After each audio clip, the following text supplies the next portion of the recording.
Hello বন্ধুরা, আমার খাওয়া দাওয়া চ্যানেলে তোমাদের সবাইকে ওয়েলকাম। আজকে বানাবো লাউ চিংড়ি।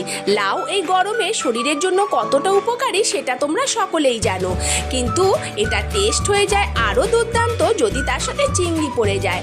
দেখো, কড়াই তেল গরম করে তেজপাতা জিরে ফোড়ন দিয়ে কোচানো পেঁয়াজ আলুগুলো ভালো করে একটু ভাজা করে নিয়ে তাতে চিংড়ি মাছগুলো দিয়ে দিলাম।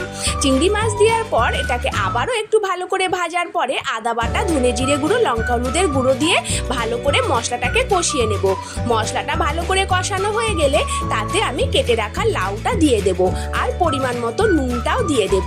দিয়ে আবারও সমস্ত উপকরণ একসাথে ভালো করে মশলার সাথে কষিয়ে নিয়ে তাতে পরিমাণ মতো জল দিয়ে আমি কুকারে 2টো সিটি মেরে নেব। এতে আমার সময়েরও সাশ্রয় হয়। এরপর দেখো, সেদ্ধ করে নেওয়ার পরে এটাকে একটা পাত্রে ঢেলে নিয়ে ওপর থেকে ধনে পাতা কুচি ছড়িয়ে দিলে আমার রেডি হয়ে গেল লাউ চিংড়ি।